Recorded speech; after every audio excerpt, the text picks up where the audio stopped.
2014-19 రాష్ట్ర విభజన తర్వాత ఒక ప్రభుత్వం, 2019-24 ఈ రెండింటిని కంపేర్ చేసినప్పుడు ఏది బెటర్ అనుకుంటారు? తెలుగుదేశం ప్రభుత్వ అధినేతగా మీరు 14 సంవత్సరాలు ముఖ్యమంత్రిగా పనిచేసినటువంటి వ్యక్తిగా మీ మీద మంచి అభిప్రాయం ఉండుండొచ్చు. కానీ మంచి అభిప్రాయం ఉండటం వల్ల మీరు చేసిన ఏ పనైనా కరెక్ట్ అనడానికి సిద్ధంగా లేం కదా.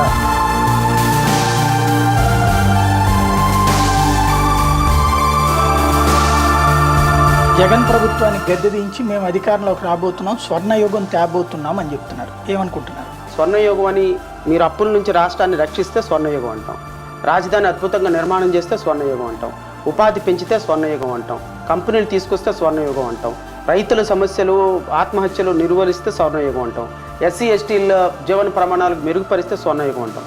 14 నుంచి 19 వరకే స్వర్ణయుగం రాలేదు.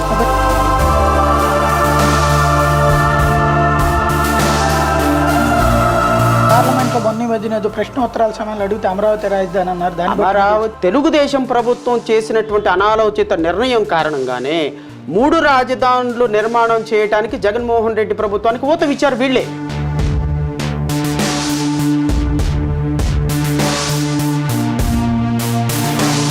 కానీ తెలుగుదేశం జనసేనని అధికారంలోకి తీసుకురావడం కోసం మీరు పోరాడారా, లేకపోతే వైఎస్ఆర్ కాంగ్రెస్ పార్టీని గద్దెదించడానికి పోరాడారా? తెలుగుదేశం ప్రభుత్వంలో రాజధాని నిర్మాణం జరిగింది అని చెప్పబడేటువంటి వాళ్ళు ఈ రోజు వరకు రీకాన్స్టిట్యూటెడ్ ఫ్లాట్స్ ఇవ్వకపోవడానికి 2,000 కోట్లు ఖర్చు పెడితే రీకాన్స్టిట్యూటెడ్ ఫ్లాట్స్ ఇవ్వగలిగేది.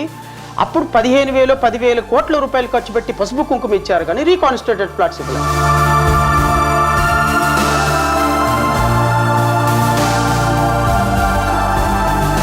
సో సినిమా యాక్టర్గా మేబీ ఆలీ లాంటి వాళ్ళు వెళ్ళినా, లేకపోతే ఎస్విపిసి మాజీ చైర్మన్ వెళ్ళినా కూడా జనాలు చూడటానికి వస్తారు. సో నేనేమీ జనాలు చూడటానికి వెళ్ళినంత మాత్రం అవన్నీ ఓట్లుగా కన్వర్ట్ అవుతాయి అని అయితే లేదు. మీటింగ్లు పెట్టడానికి, స్పీచ్లు ఇవ్వటానికి మాత్రమే ప్రజలు చూస్తున్నారు, కానీ ఓటు వేసేటువంటి ఒక మెచ్యూరిటీ ఉన్న లీడర్గా ప్రజలు చూస్తారు.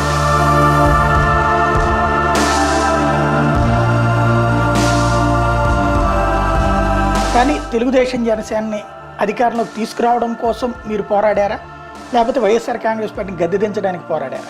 తెలుగుదేశం ప్రభుత్వంలో రాజధాని నిర్మాణం జరిగింది అని చెప్పబడేటువంటి వాళ్ళు ఈ రోజు వరకు రీకాన్స్టిట్యూటెడ్ ఫ్లాట్స్ ఇవ్వకపోవడానికి 2,000 కోట్లు ఖర్చు పెడితే రీకాన్స్టిట్యూటెడ్ ఫ్లాట్స్ ఇవ్వగలిగేది. అప్పుడు 15,000 కోట్ల రూపాయలు ఖర్చు పెట్టి పసుపు కుంకుమ ఇచ్చారు, కానీ రీకాన్స్టిట్యూటెడ్ ఫ్లాట్స్ ఇవ్వలేదు.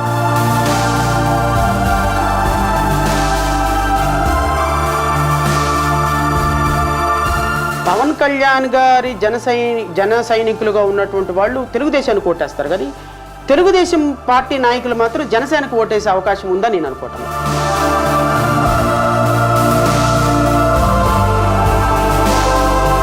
మీరు పోటీ చేయబోతున్నారు? నేను మంగళగిరి అండ్ తాడికొండ 2 కాన్స్టిట్యున్సీ నుంచి వేయబోతున్నా. అట్లా తెలుగుదేశం పార్టీ తరఫున, వైసీపీ తరఫున? లేదు, నా పార్టీ తరఫున, నేను జైభీం భారత్ పార్టీ తరఫున, నా పార్టీ తరఫునే నేను మంగళగిరి అండ్ తాడికొండ 2 కాన్స్టిట్యున్సీలో పోటీ చేయాలని ఇప్పటికిప్పుడు నిర్ణయం తీసుకున్నాను. మేబీ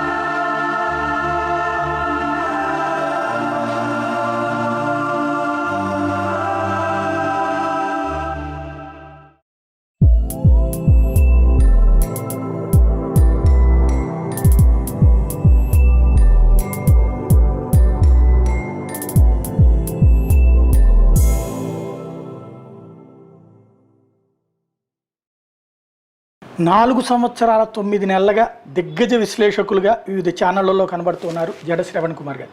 జైభీం పార్టీ వ్యవస్థాపకులు. తెలుగుదేశం పార్టీ జనసేనని అధికారంలోకి తీసుకురావడానికి ప్రయోగించిన అస్త్రంగా ఆయన మీద ఇప్పటిదాకా ఉన్నటువంటి పేరు. బట్ ఆయన ఈ మధ్యకాలంలో ఆ పార్టీలను అధికారంలోకి రానియనంటున్నారు. ఎందుకు ఈ వివాదం? అకస్మాత్తుగా ఆయనలోని మార్పుకి కారణం ఏంటి? వారితోనే మాట్లాడే ప్రయత్నం చేద్దాం. నమస్తే అండి. నమస్కారం. వాస్తవంగా ఒక పార్టీ నాయకులు, మీరు పార్టీ వ్యవస్థాపకులు, పార్టీ నడుపుతున్నారు. కానీ తెలుగుదేశం జనసేనని అధికారంలోకి తీసుకురావడం కోసం మీరు పోరాడారా, లేకపోతే వైఎస్ఆర్ కాంగ్రెస్ పార్టీని గద్దెదించడానికి పోరాడారా? అంటే సాయి గారు, నేను ఒక పార్టీ అధ్యక్షుడిగా ప్రజాస్వామ్యంలో అన్ని పార్టీలు కలిసి, అంటే ఒక ప్రభుత్వం అధికారంలో ఉన్నప్పుడు అన్ని పార్టీలు కలిసి రాజకీయ పార్టీలుగా ఉన్నటువంటి ప్రజాస్వామ్యంలో ఉన్నటువంటి ప్రతిపక్షాలన్నిటి కలిపి పాలకపక్షం మీద పోరాటం అనేది democracy. So YSR Congress party 2019 అధికారంలోకి వచ్చిన దగ్గర నుండి ప్రభుత్వ పాలసీస్ని ప్రతిపక్షాలన్నీ కలిపి పోరాటం చేయాలి. ఆ ప్రాసెస్లో భాగంగా తెలుగుదేశం, జనసేన, భారతీయ జనతా పార్టీ మేము కలిసి ప్రభుత్వం మీద పోరాటం చేసాం.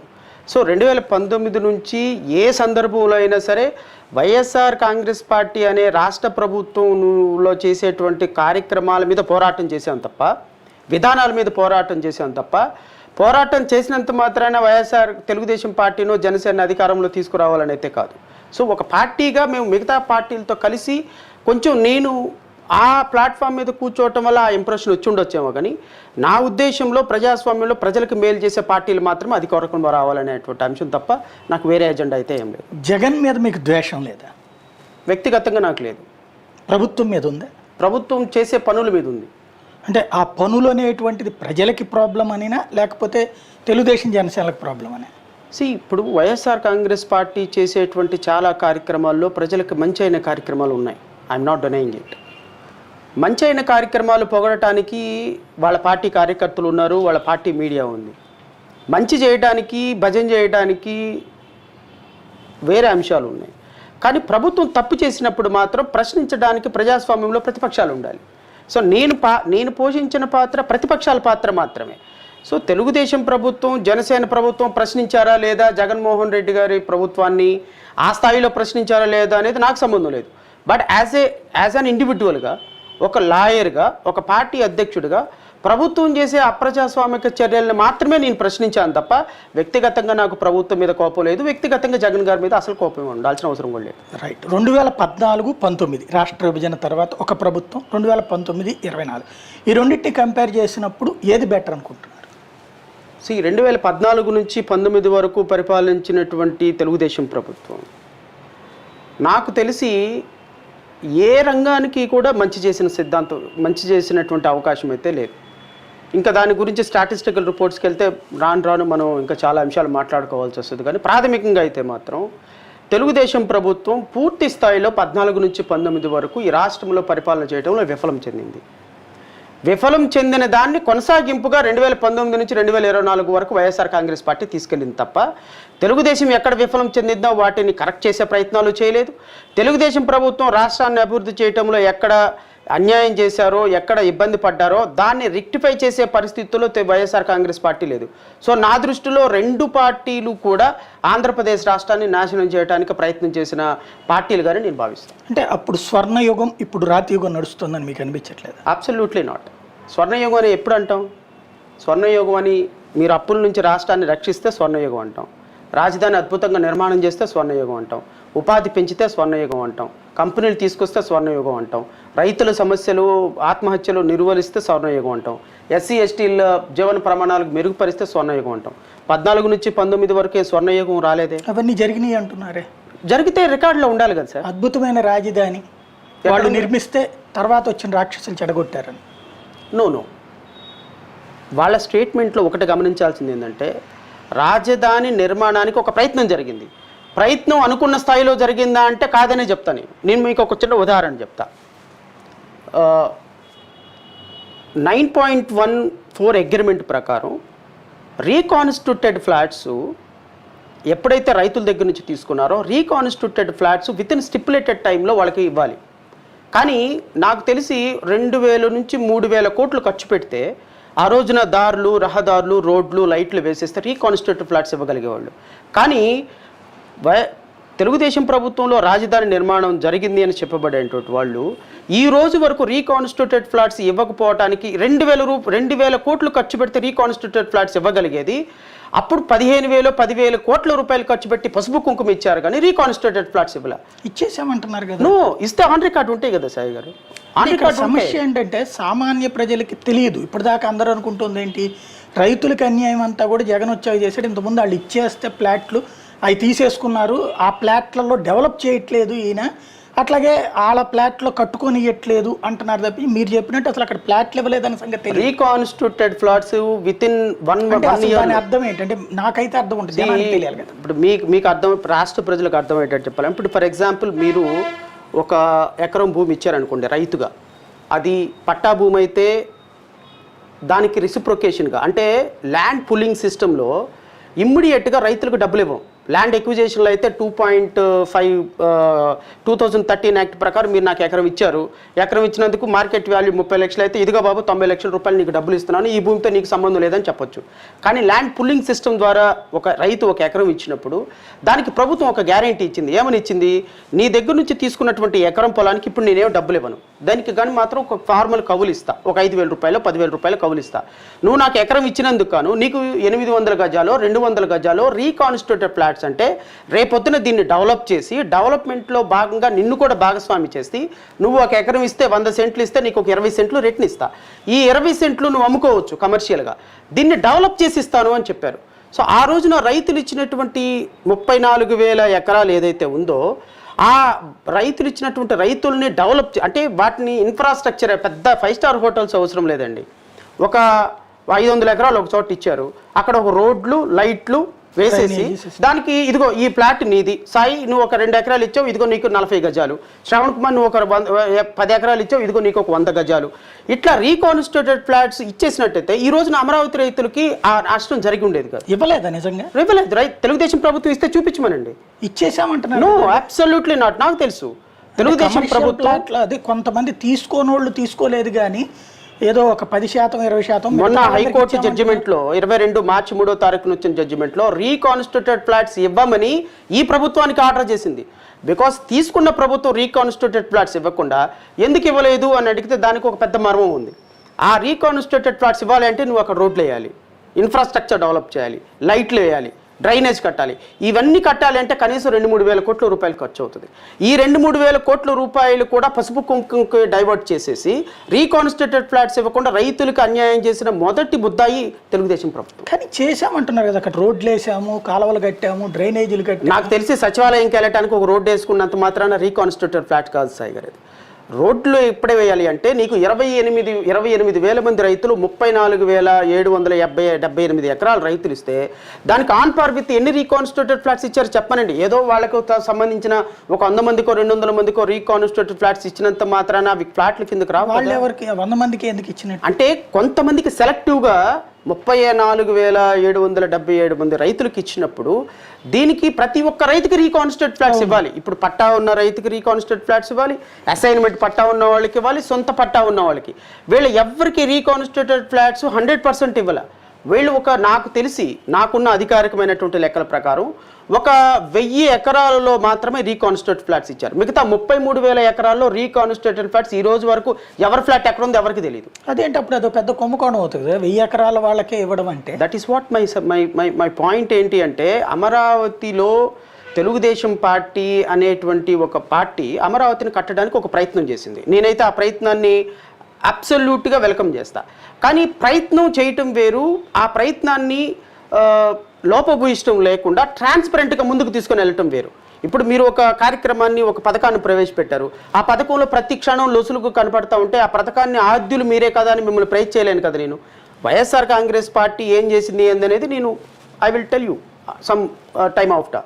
కానీ తెలుగుదేశం ప్రభుత్వం రాజధాని కట్టిన సందర్భంలో నీకు 5 సంవత్సరాల వ్యాలిడ్ టైం నీ దగ్గర ఉంది.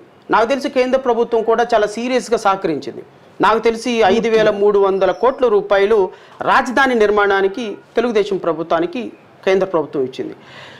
అప్పుడు వస్తున్నటువంటి బడ్జెట్ కానీ అమరావతి రైతులు రాజధాని అంశంలో నిజమైనటువంటి డెవలప్మెంట్ చేయాలి అనే చిత్తశుద్ధి ఆ ప్రభుత్వానికి ఉన్నట్టయితే ఈరోజు వైఎస్ఆర్ కాంగ్రెస్ పార్టీ దాన్ని ఆ డిస్ట్రక్షన్ని కంటిన్యూ చేయడానికి అవకాశం ఉండేది కాదు.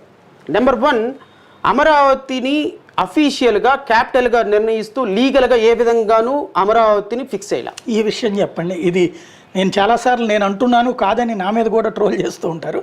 అమరావతి మేము చట్టబద్ధంగా నోటిఫై కూడా అయ్యింది అని చెప్తున్నారు వాళ్ళు.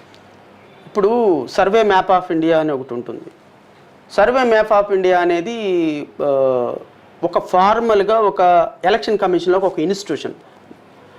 ఒక రాష్ట్రం ఏర్పడాలంటే పార్లమెంటు బిల్లు చేయాలి, ఒక రాష్ట్రం పేరు మార్చాలి అంటే పార్లమెంటు బిల్లు చేయాలి, లేదు ఒక రాష్ట్రం యొక్క రాజధాని నిర్మించాలంటే పార్లమెంటు చేయాలా వద్దా, శాసనసభ చేయాలా వద్దా అనేది దానికి డిఫరెంట్ ఇష్యూస్ ఉన్నాయి. 2014 యాక్ట్ ప్రకారం 10 సంవత్సరాలు అమరావతి కామన్ క్యాపిటల్కి హైదరాబాద్ ఉంది సాయి గారు. 10 సంవత్సరాల ప్రకారం అమరావతి హైదరాబాద్ కామన్ క్యాపిటల్గా ఉన్నప్పుడు నువ్వు 2014కే బయటకు వచ్చేసి అంటే 2024 వరకు హైదరాబాద్ కామన్ క్యాపిటల్ని కాదు అని అంటే పార్లమెంటు నిర్దేశించిన దానికి వ్యతిరేకంగా మీరు ఇప్పుడు అమరావతిని రాజధానిగా ఫిక్స్ చేయాలన్నారు. అమరావతిని రాజధానిగా ఫిక్స్ చేయాలి అంటే పార్లమెంటు ఆల్రెడీ డిసైడ్ చేసిన దాన్ని మరలా అదే పార్లమెంటు ద్వారా అమరావతిని ఫిక్స్ చేయాలి కదా. ఆంధ్రప్రదేశ్ రాష్ట్రానికి రాజధానిగా హైదరాబాద్ని పార్లమెంటు చట్టం ద్వారా పెట్టారు. ఇది కాదు హైదరాబాద్ విజయవాడకి ఆంధ్రాకి రాజధానిగా అమరావతిని పెట్టాలి అంటే ఎవరు చేయాలి? మళ్ళీ పార్లమెంట్ అమెండ్ చేయాలా? 2014 చట్టం అమెండ్ చేయాలా?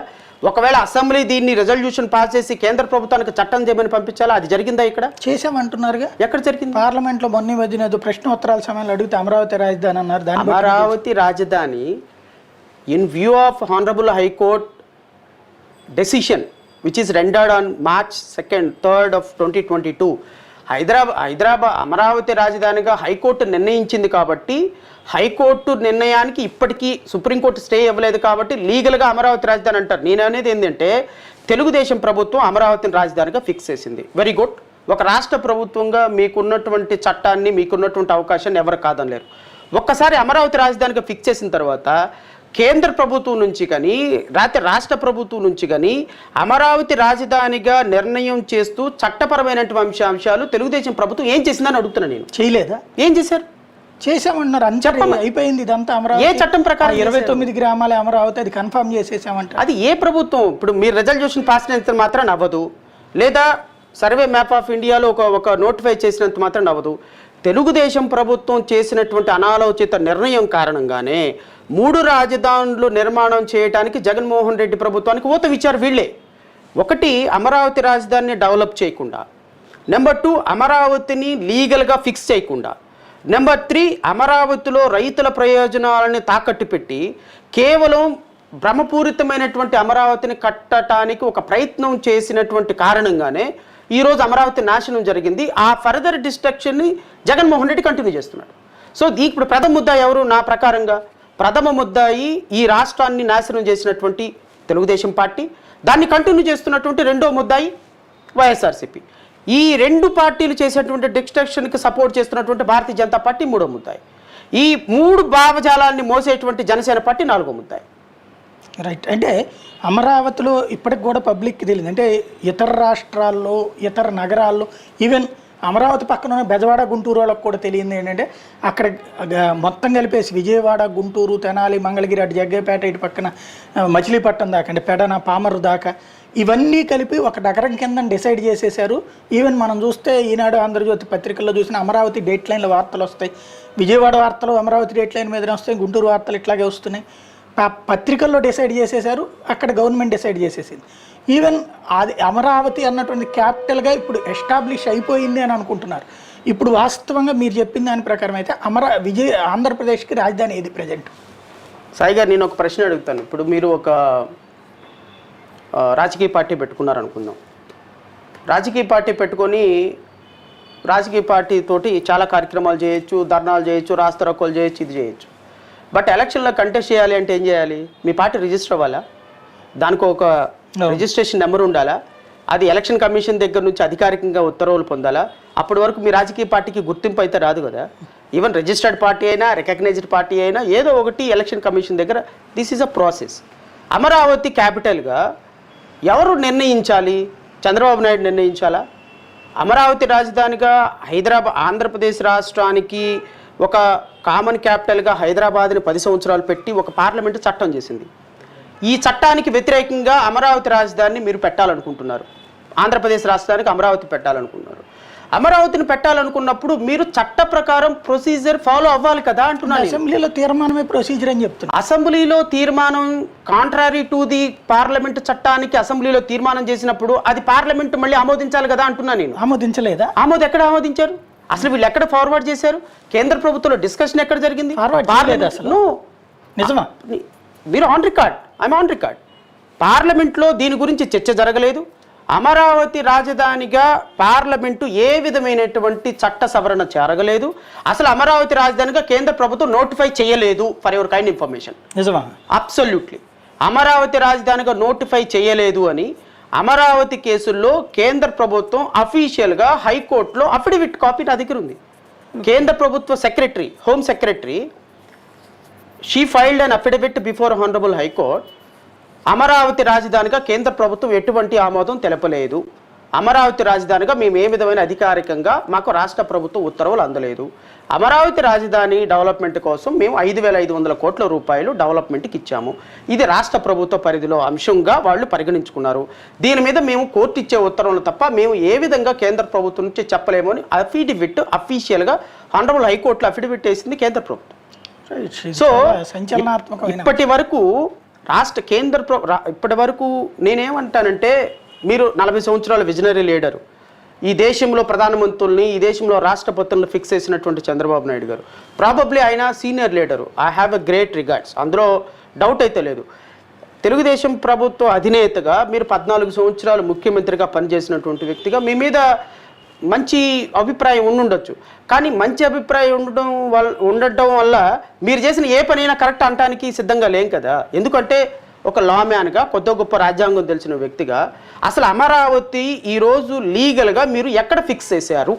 నేను తెలుగుదేశం పార్టీ నాయకులను కానీ తెలుగుదేశం పార్టీని సపోర్ట్ చేసే వ్యక్తిగా అడుగుతున్నా. అసలు అమరావతిని రాజధానిగా నిర్ణయం చేస్తూ కేంద్ర ప్రభుత్వానికి మీరు పంపించిన ప్రతి ఏమన్నా ఉందా? కేంద్ర ప్రభుత్వం ఆమోదించిన ప్రతి ఏమన్నా ఉందా? కేంద్ర ప్రభుత్వం చట్టానికి వ్యతిరేకంగా అమరావతి రాజధాని ఫిక్స్ చేసినప్పుడు దాన్ని కాదు అని కేంద్ర ప్రభుత్వం ఏదైనా అమెండ్ చేసినటువంటి చట్టం ఉందా? అసలు అమరావతి రాజధానిగా ఫిక్స్ చేయడానికి లీగల్గా వీళ్ళు ఫాలో అయిన ప్రొసీజర్ ఏంటి ఎవ్వరికి తెలియదు. అది నేతి బెరగాలి నెయ్యలాగుందో అమరావతి రాజధాని కథ అంటుంది. సో అమరావతి రాజధాని విషయంలో సాయి గారు ఫైనల్గా నేను చెప్పేది, ప్రజలకి, అక్కడ ఉన్నటువంటి రైతులకి, ఈ రాష్ట్రానికి అన్యాయం చేసినటువంటి మొదటి ముద్దాయి తెలుగుదేశం పార్టీ. రైట్. అక్కడ అంటే ఈ మధ్యన కోర్టులో తీర్పు చూశాను నేను ఒకటి. ఏదో రాష్ట్రంలో ఎస్ఐండ్ భూములు కూడా తీసుకుంటే మిగతా వాళ్ళతో ఆన్ ఫార్ విత్ ఉండాలి, వాళ్ళకి నష్టపరిహారం మన తెలంగాణది అనుకుంటా ఇవ్వాలి అని చెప్పేసి ఆదేశాలు ఇచ్చింది. అది అమరావతిలో ఏమన్నా అట్లాగా లేకుండా ఎగ్జంప్షన్ ఏమైనా ఉందా అక్కడ చట్ట ప్రకారం? అమరావతి భూ సమీకరణ చట్టం ప్రకారం అట్లా ఇవ్వకూడదని ఉంది. అంటే దళితుల భూములు, ఎస్ఐండ్ భూములకు సంబంధించి అంతకంటే తక్కువ కానీ చట్టంలోనే పెట్టాం కాబట్టి ఇక దానికేం మార్పు లేదు అంటున్నారు. అలాంటిది ఏమీ లేదు. ఎందుకంటే అంటే వీళ్ళతో ఆన్ ఫార్ విత్ వీళ్ళతో ఇవ్వలేదు కదా, వాళ్ళకి ఇవ్వలేదు. ట్రూ. మీ అంటే కొంచెం తక్కువ ఇచ్చారు, పట్టా భూముల కంటే కొంచెం తక్కువ ఇచ్చారు. కానీ అది కూడా చెల్లదు. ఎందుకంటే నాకు గుర్తున్నంత వరకు Yataru Ramanamma, it seems Yataru Ramanamma versus state of Andhra Pradesh కేసులో జస్టిస్ సత్యనారాయణమూర్తి గారు ఒక జడ్జిమెంట్ ఇచ్చారు. అసైన్మెంట్ భూమి ప్రభుత్వం ఏ పర్పస్తో అయినా తీసుకున్నప్పుడు 2013 ల్యాండ్ ఎక్విజిషన్ యాక్ట్ ప్రకారం ఆన్ పార్ విత్ పట్టా భూములతో సహా ల్యాండ్ కాంపన్సేషన్ పే చేయాల్సిందే. మేము ఇది ప్రభుత్వ భూమి కదా, మీకు ఎప్పుడో 10 సంవత్సరాల క్రితం 20 సంవత్సరాల క్రితం ల్యాండ్ అసైన్మెంట్ ఇచ్చాం కదా, ఈరోజు ప్రభుత్వం కట్టడానికి ప్రభుత్వం అవసరాల కోసం తీసుకున్నప్పుడు ఏ విధంగానూ కాంపన్సేషన్ తగ్గించి ఇవ్వడానికి లేదు. ఆన్ పార్ విత్ 2013 యాక్ట్ ప్రకారం ఇవ్వాలి అని ఆంధ్రప్రదేశ్ అత్యున్నత న్యాయస్థానం జడ్జిమెంట్ ఇచ్చింది. సో నేను అనుకోవటం, ఒకవేళ అలాంటి ప్రభుత్వం ఏదైనా తగ్గించి అసైన్మెంట్ భూములకి తగ్గించిస్తాము, పట్టా భూములకి ఎక్కువ ఇస్తాము, అసైన్ భూములకు తక్కువ ఇస్తాము అనేది చెప్పేటువంటి చట్టం ఏమైనా ఉంటే ఆ చట్టం కూడా ఖచ్చితంగా తప్పు అవుతుంది అనేది నాకున్నటువంటి అభిప్రాయం. ఇంకొక ప్రధానమైనటువంటి అంశం మనం అందులో అమరావతిలో చూసింది, కొంతమందికి సంబంధించిన భూములు. ఫర్ ఎగ్జాంపుల్ మీ దగ్గర భూమి ఉంది, నాకు 5 లక్షలకో 10 లక్షలకో మీరు అమ్మేస్తారు, నేను ప్రభుత్వానికి ఇస్తాను, ప్రభుత్వం నా పేరు మీదన పట్టా ఇస్తుంది, అదే ఇప్పుడు మీరు చెప్పినటువంటి రిటర్నబుల్ ప్లాట్ ఇస్తుంది. ఇది వ్యాలిడా? అంటే ఇక్కడ ఏం జరిగిందంటే సాయి గారు, అంటే మేబీ నా దగ్గర కాంక్రీట్గా దీనికి ఆధారాలు ఉండకపోవచ్చు కానీ, బట్ ఒక ప్రయత్నం అయితే జరిగింది. ఏం ప్రయత్నం జరిగింది అంటే, ఇది అమరావతి రాజధానిగా ఇక్కడ నిర్ణయం చేయబోతున్నామని రాజకీయ పెద్దలకి ముందే తెలిసింది. దీన్ని మాట్లాడితే ఈరోజు మాట్లాడుతున్నావా అది ఇదని అంటారు, కానీ కొన్ని వాస్తవాలు అయితే మాత్రం మనం చెప్పి తీరాల్సిందే. రాజకీయ పెద్దలకు ముందే జరిగినప్పుడు ఏం చేశారు అంటే, ఇక్కడ భూములకి ఎక్కువ రేట్లు వస్తాయని అసైన్మెంట్ భూముల్ని వాళ్ళు అప్పటికే కొంతమంది వ్యక్తుల దగ్గర నుంచి వాళ్ళ పేర్లు తీసేసుకున్నారు, అగ్రిమెంట్ ఆఫ్ సేల్ రూపంలో కానీ ఇంకో రూపంలో కానీ. సో రేపొద్దున రాజధాని నిర్మాణం జరిగిన తర్వాత ఈ అసైన్మెంట్ భూమి రైతులకు కూడా ఎలిజిబుల్లే ఉంటుంది. వీళ్ళు కూడా అసైన్మెంట్ కాంపన్సేషన్కి ఎలిజిబిలిటీ, రిటర్నబుల్ ఫ్లాట్స్ ఉన్నాయి కదా వీళ్ళకు కూడా. Reconstituted returnable flats. సో ఈ అమరావతి రైతుల దగ్గర నుంచి అసైన్మెంట్ భూముల దగ్గర నుంచి భూములు కొనేసుకొని ప్రభుత్వ పెద్దల భూములు కొనేసుకొని రేపొద్దున ఈ జీవో ద్వారా GO MS number 4 it seems ఈ జీవో ద్వారా ఈ భూమి మా పొజిషన్లో ఉంది అని చెప్పేసి వీళ్ళు ఈ ప్రభుత్వానికి రిక్వెస్ట్ పెడతారు. సో అప్పుడు ఎవరి దగ్గర అయితే అసైన్మెంట్ భూమి ఉందో వాళ్ళకి వెళ్లకుండా కాంపన్సేషన్, ఎవరి ఆధీనంలో అయితే భూములు ఉన్నాయో వాళ్ళకి కాంపన్సేషన్ వెళ్తుంది. ఇది ఒక స్కామ్.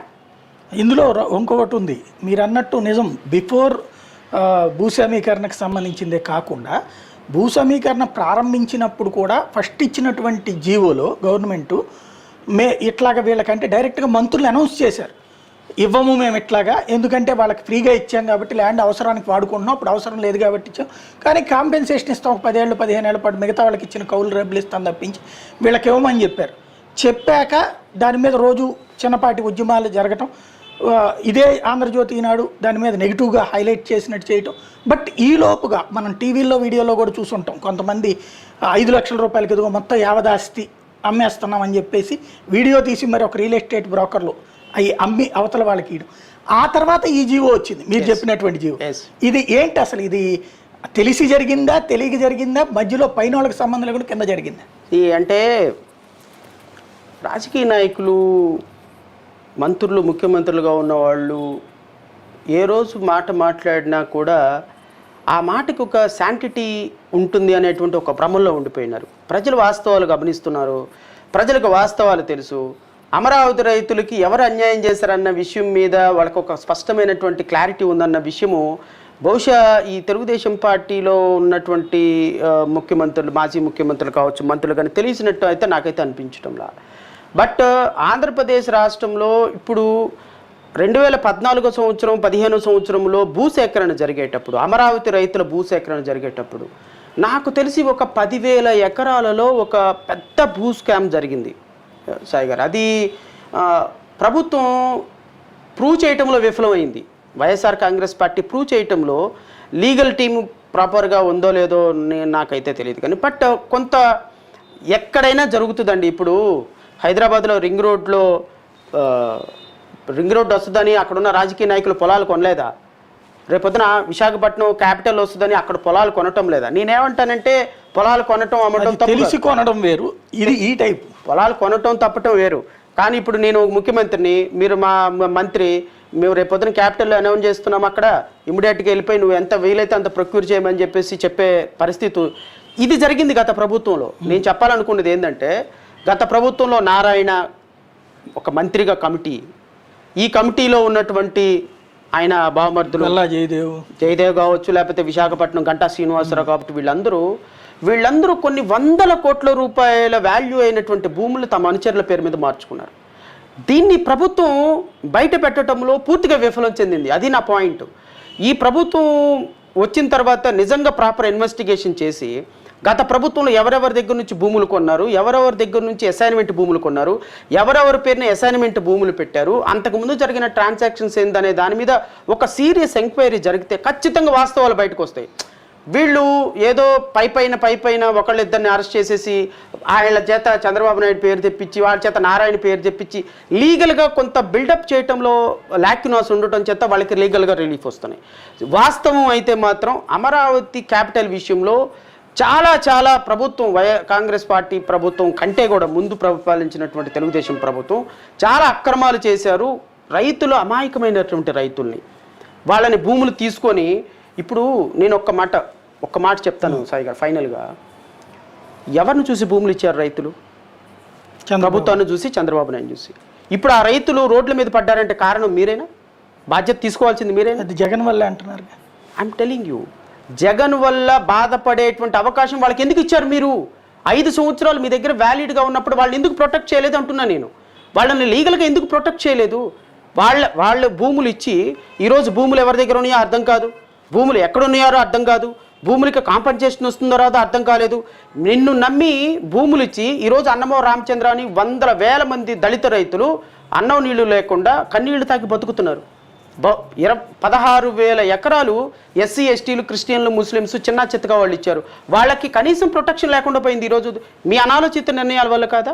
తెలుగుదేశం పార్టీ చేసినటువంటి దుర్మార్గకరమైన ప్రయోజనాల వల్ల జగన్మోహన్ రెడ్డి గారు కంటిన్యూ చేయలేదు, అది ఫర్దర్ డిస్ట్రక్షన్. అసలు ముందు తప్పు చేసింది ఎవరు? వాళ్ళని ప్రొటెక్ట్ చేసి వాళ్ళని ఈరోజు లీగల్గా ప్రొటెక్ట్ చేసి వెళ్ళినట్టయితే ఈరోజు వాళ్ళకి ఆ కష్టాలు ఉండేవి కాదు కదా. సో మీరు మీ పార్టీ అనుచరుల కోసం, భూముల కోసం, మీ తెలుగుదేశం పార్టీకి ఓట్ల కోసం అమాయకమైనటువంటి రైతులను నమ్మించి మోసం చేసినటువంటి దుర్మార్గకరమైన చరిత్ర తెలుగుదేశం పార్టీ. అంటే ఈ నేను అడిగినటువంటి ఇలాగ తీసుకున్నారు కదా, వీళ్ళ దగ్గర నుంచి భూమి తీసుకున్నారు, తర్వాత జీవో మార్చారు. అంటే ఫస్ట్ జీవోలోనేమో ఇట్లా ఇవ్వమన్నారు, తర్వాత జీవోలోనేమో ఎవరి చేతిలో ఉంటే వాళ్ళకి ఇస్తామన్నారు. అవును. ఈ మధ్యలో దగ్గర 3-4 వేల ఎకరాలకు సంబంధించినటువంటి ఇష్యూ నడిచింది. ఇది చట్టబద్ధమేనా? ఎట్లా అవుతుంది? ఇప్పుడు అసలు అసైన్మెంట్ భూమి కొనటం నేరమే, కొనటం అమ్మటమే నేరం. అదే నాకు అర్థం కాదు. అంటే వీళ్ళు అనేది ఏంటంటే చట్ట ప్రకారం దాంట్లో చట్టంలో పెట్టేశాం కాబట్టి ఇకేం ప్రాబ్లం లేదంటున్నారు. ఈ ప్రివెన్షన్ ఆఫ్ ట్రాన్స్ఫర్ యాక్ట్ 1977 అని ఒక యాక్ట్ ఉంది సార్. రూల్ 7, అసైన్మెంట్ భూమి అనేది ఒక కండిషన్ తోటి ఇస్తారు. జివో ఎంఎస్ నెంబర్ 1164 డేటెడ్ 1954లో వచ్చింది జివో. అది మీరు ఆంధ్రప్రదేశ్ రాష్ట్రంలో ఏ అసైన్మెంట్ అయినా సరే ఆ జివో ప్రకారం ఇవ్వాల్సిందే. 1954లో వచ్చిన జివో ప్రకారం. 1977లో రూల్స్ వచ్చినప్పుడు రూల్ 7 ఏం చెప్తుంది అంటే, ఒక ప్రభుత్వం శ్రావణ్ కుమార్ అనేటువంటి ఒక ఎస్సీ వ్యక్తికి 1 ఎకరం పొలం పండించుకోమని ఇచ్చింది. నేను తీసుకుని వెళ్ళి సాయికి అమ్మేసాను. ఇది సాయికి అమ్మటము నేరమే, మీరు కొనటం నేరమే, అమ్మటం కూడా నేరమే. ఈ ఇద్దరి మీద కేసులు పెట్టచ్చు ప్రభుత్వం. అయితే దీన్ని లీగలైజ్ చేస్తూ ఒక జీవో ఇస్తే ఆ జీవో ఖచ్చితంగా తప్పే, చట్టబద్ధం కాదు. ఎందుకు అంటే అసలు రూల్స్ ఫ్రేమ్ చేసినప్పుడు రూల్స్కి కాంట్రారీగా ఒక జీవో ఇవ్వటానికి లేదు. That's what I'm saying. GO ఇచ్చారు. ఎందుకు ఇచ్చారు? ఎవరైతే ప్రజల దగ్గర నుంచి భూములు, అసైన్మెంట్ భూములు పెట్టుకొని కూర్చున్నారో వాళ్ళకి బెనిఫిట్ ఇవ్వటం కోసం ఇచ్చినటువంటి జీవో ఈ జీవో. అయితే ఎవరు బెనిఫిట్ పొందారు? ప్రూవ్ చేయాల్సిందే మనం. ఎవరి దగ్గర అసైన్మెంట్ భూములు తీసుకున్నారు? శ్రవణ్ కుమార్ దగ్గర అసైన్మెంట్ భూమి సాయి కొన్నాడు, సాయి కల్ప్రిట్. నా దగ్గర అసైన్మెంట్ భూమి లేదు, నువ్వు కాంపన్సేషన్ క్లెయిమ్ చేసావనే డాక్యుమెంట్స్ తీసుకొచ్చి నీ మీద కేసు పెట్టచ్చు, అమ్మినందుకు నా మీద కేసు పెట్టచ్చు. XYZ ఉన్నారు. వీళ్ళందరినీ ఒక రోలో కూర్చోబెట్టి ఎవరెవరి దగ్గర నుంచి అయితే భూములు కొనుక్కున్నారో ఇది తప్పు అని ఆ గవర్నమెంట్ ఇచ్చినటువంటి జీవోని క్యాన్సిల్ చేయాల్సినటువంటి బాధ్యత రాష్ట్ర ప్రభుత్వం మీద ఉంటుంది. మళ్ళీ రాబోయే రాష్ట్ర ప్రభుత్వం మీద ఉంటుంది. కొన్ని వందల జీవోలు హైకోర్టు కొట్టేసింది. ఎందుకు కొట్టేసింది? Contrary to the law or contrary to the యాక్ట్లు ఉంటాయని జీవోలు కొట్టేస్తారు. సో ఈ జీవో ఇచ్చిన దాంట్లో నేను ఉద్దేశం ఏమంటున్నానంటే అది తప్ప రైట్ అనేది న్యాయస్థానాలు చూసుకుంటాయి. కానీ మీకు మొరాలిటీ ఎక్కడుంది చెప్పండి? SC STకి భూములు ఇవ్వటం ఎలా? ఈ భూములు మీరు దోచుకోవటం ఎలా? ఈ దోచుకున్న భూములకి కాంపన్సేషన్ పే చేయమని ఒక జీవో ఇవ్వటం ఎలా? ఇదంతా ఒక కాన్స్పిరసీ కాదా? ఇది ప్రజలకు అర్థం కాదా? ఇప్పుడు అసైన్మెంట్ భూమి ఒక SC ST రైతు దగ్గర నుంచి తీసుకున్నారు, మీరు నాకు 5 లక్షలు ఇస్తారు, మీరు మాత్రం రేపు అక్కడికి వెళ్ళిపోయి రీకాన్స్టిట్యూటెడ్ ఫ్లాట్స్ తీసుకొని 50 లక్షలు కాంపన్సేషన్ తీసుకుంటారు. 45 లక్షల రూపాయలు ఎవరికి నష్టం? నా పేరు మీద ఉన్నటువంటి భూమి, నీ పేరు మీద నాకున్న ఫైనాన్షియల్ కమిట్మెంట్స్ వల్ల SC STలు అంటే సహజంగానే ఆర్థికంగా కొంచెం తక్కువ స్థాయిలో ఉంటారు. వాళ్ళు ఎవరైనా వచ్చి భూమి కొంటాము అమ్ముతారా అంటే ఇచ్చేస్తారు. అది వాళ్ళ తప్పు కాదు, ఎందుకంటే వాళ్ళకున్న పొజిషన్ అట్లాంటిది. 100 రూపాయలు వస్తే 1000 రూపాయలు అప్పులు ఉంటాయి. అట్లా ప్రభుత్వం SC STలకు సంబంధించినటువంటి డిస్అడ్వాంటైజ్డ్ పొజిషన్ని గత ప్రభుత్వం దాన్ని ఆసరాగా తీసుకొని ఈ విధంగా 4000 ఎకరాల అసైన్మెంట్ ల్యాండ్స్లో అనాధికారికంగా కవులు పే చేసి వాళ్ళకి రీకాన్స్టిట్యూటెడ్ ఫ్లాట్స్ వలన ఒక ప్రయత్నం జరిగింది. అది రాష్ట్ర ప్రజలకు తెలియదు, అది అక్కడున్న అమరావతి రైతులకు తెలియదు అనుకుంటే చాలా పొరపాటు. ప్రాబబ్లీ అది బయటకు రాకపోవచ్చు. కానీ ఎవరైతే భూములు కోల్పోయినారో ఆ అమరావతి అక్కడ ఉన్నటువంటి SC STలు, ముస్లిమ్స్ రైతులు ఖచ్చితంగా దీని మీద ఒక ఆలోచన చేస్తున్నారు. దీనికి తగిన రిప్లికేషన్స్ ఖచ్చితంగా ఉంటాయి. అంటే అక్కడ ఉన్నటువంటి ప్రజలకి తెలుసు అంటారా? ఇప్పుడు మీరు నేను చెప్పకపోయినా నా 10 ఎకరాల నాకున్న 1 ఎకరం భూమి ఒక ఆసామి కొనుక్కున్నాడు. ఆ ఆసామి డబ్బులు తెచ్చుకున్నాడు వెళ్ళి, నాకేమో ₹1,00,000 ఇచ్చాడు, ఆయనేమో 50 లక్షలు తెచ్చుకున్నాడు. ఈ 49 లక్షల రూపాయలు ఇవి నావే అన్న బాధ నాలో ఉంటుంది కదా. ఎందుకు అమరావతి ఉద్యమానికి కేవలం 1000 మందో 2000 మందో వస్తున్నారు? ఎందుకు 28,000 మంది రైతులు భూములు ఇస్తే ఎందుకు 28,000 మంది రైతులు 27,000 మంది రైతులు రాలేదు? ఎందుకు 2019లో అక్కడ వైఎస్ఆర్ కాంగ్రెస్ పార్టీ గెలిచింది? ఎందుకు అమరావతి రాజధాని నిర్మాణం చేసినటువంటి తెలుగుదేశం పార్టీ ఓడిపోయింది చెప్పండి? వై? నిజంగానే రైతులు భూములు ఇచ్చి రైతులకి న్యాయం జరిగి ఉంటే అక్కడ ఉన్నటువంటి 28,000 మంది రైతులు, 28,000 మంది అంటే 28,000 మంది ఓట్లు కాదు కదా సాయి గారు, 28,000 మంది ఫ్యామిలీస్ ఉంటారు. ఇంటూ 4 వేసుకోవాలి కదా, యావరేజ్గా వేసుకోండి, 1,00,000 ఓట్లు అవేనా. భూములు ఇచ్చినటువంటి రైతుల ఓట్లే 1,00,000 ఓట్లు. 1,00,000 ఓట్లలో ఎన్ని ఓట్లు తెలుగుదేశం పార్టీకి పడినాయి? తెలుగుదేశం పార్టీ నిజంగా అమరావతి రైతులకి, అక్కడ ఉన్నటువంటి ప్రతి ఒక్క రైతుకి న్యాయం చేసి ఉంటే ఎందుకు వాళ్ళు వేరే పార్టీకి ఓటేస్తారు? వాళ్ళ మనసులో ఒక బాధ ఉంది, ఈ ప్రభుత్వం వాళ్ళని నాశనం చేసింది అన్నటువంటి ఒక బాధ కూడుకొట్టుపోయింది. అయితే వీళ్ళు వాళ్ళకున్నటువంటి ఎక్స్టర్నల్ యాక్టివిటీస్తో, అంటే మీడియా కావచ్చు, లేకపోతే నాయకత్వం వహించేటువంటి నాయకులు కావచ్చు, ఇలాంటి వాళ్ళందరూ తెలుగుదేశం పార్టీ చాలా గొప్పగా చేసింది, వైఎస్ఆర్ కాంగ్రెస్ పార్టీ వచ్చి డిస్ట్రక్షన్ చేసింది అని చెప్పడంలో సఫలమయ్యారు. నేనేమంటానంటే, తెలుగుదేశం పార్టీలో అధినేత అంత బాగా చేసి ఉంటే, నిజంగా రైతులు నష్టపోకుండా ఉండుంటే, 2014లో కదా రాజధాని నిర్మాణానికి ఒక ఆజ్యం పడింది, 15లో ల్యాండ్ పూలింగ్ ఇదంతా జరిగింది, 15, 16, 17, 18, 19 సాయి గారు 4 సంవత్సరాలు. ఒక ప్రభుత్వం 4 సంవత్సరాల్లో ప్రయారిటీ ఇష్యూస్తో పెట్టుకున్నటువంటి అమరావతి రాజధాని రైతులకి న్యాయం చేసి ఉన్నట్లయితే 2019లో కనీసం ఆ కాన్స్టిట్యున్సీ అన్న గెలిచి ఉండేది. బట్ తాడికొండ కాన్స్టిట్యున్సీ ఎందుకు ఓడిపోయింది? తాడికొండలో కలిసి ఉన్నటువంటి మంగళగిరి కాన్స్టిట్యున్సీలో ఎందుకు ఓడిపోయింది? ఎందుకు ఓడిపోయింది అంటే, ప్రజలకి ఈ విషయాల పట్ల ఒక స్పష్టత ఉంది. రేపొద్దున 2024లో కూడా జరగబోయేది అదే. మీరు అనుకుంటున్నారు చాలా గొప్పగా అసలు అక్కడ ఉన్నటువంటి రైతులకు అన్యాయం చేసింది ఈ తెలుగుదేశం పార్టీ అనేటువంటి భావన ప్రతి ఒక్కరిలో అక్కడ అంతర్లీనంగా ఉంది. అయితే ఈ అంతర్లీనంగా ఉన్నటువంటి అంశాలు మేబీ ఎక్స్పోజ్ అవ్వకపోవచ్చు. ఎందుకు? వైఎస్ఆర్ కాంగ్రెస్ పార్టీ గొప్పగా చేసింది కూడా ఏం లేదు. నిజంగా వైఎస్ఆర్ కాంగ్రెస్ పార్టీ కనుక వచ్చిన తర్వాత నేనేమంటానంటే, జగన్మోహన్ రెడ్డి చేసినటువంటి చారిత్రాత్మక తప్పుదుల్లో నెంబర్ 1 అమరావతి రాజధాని కదిలించడం. అమరావతి రాజధాని ఆయన కొనసాగించి ఉన్నట్టయితే మళ్ళీ 100 సీట్లతో ఆయన అధికారంలోకి వచ్చేవాడు. This is my personal opinion. Probably నేను యాంటిసిపేట్ చేస్తున్నానంటే జాతకం చెప్తున్నానండి. అమరావతి రాజధాని ఎందుకు కదిలించాడో ఆయనకు తెలియదు. అమరావతి రాజధానికి అన్యాయం చేసిన తెలుగుదేశం పార్టీ మీకు గెలిపించినప్పుడు మీరు చంద్రబాబు నాయుడు చేసినటువంటి తప్పుల్ని మీరు కూడా చేయకుండా వాటిని రెక్టిఫై చేస్తున్నట్టయితే ప్రజలు మిమ్మల్ని ఖచ్చితంగా గుండెల్లో పెట్టుకునేవాళ్ళు. ఇప్పుడు ఏమైందంటే, తెలుగుదేశం నాశనం చేసింది, ఆ నాశనాన్ని కొనసాగించిన వైఎస్ఆర్ కాంగ్రెస్ పార్టీ ఎవరిని చూజ్ చేసుకోవాలో ప్రజలకు అర్థం కాని పరిస్థితిలో ఉన్నారు. అందుకని నేనేమంటానంటే, అమరావతి ప్రజల్ని వినూత్నంగా ఆలోచించండి.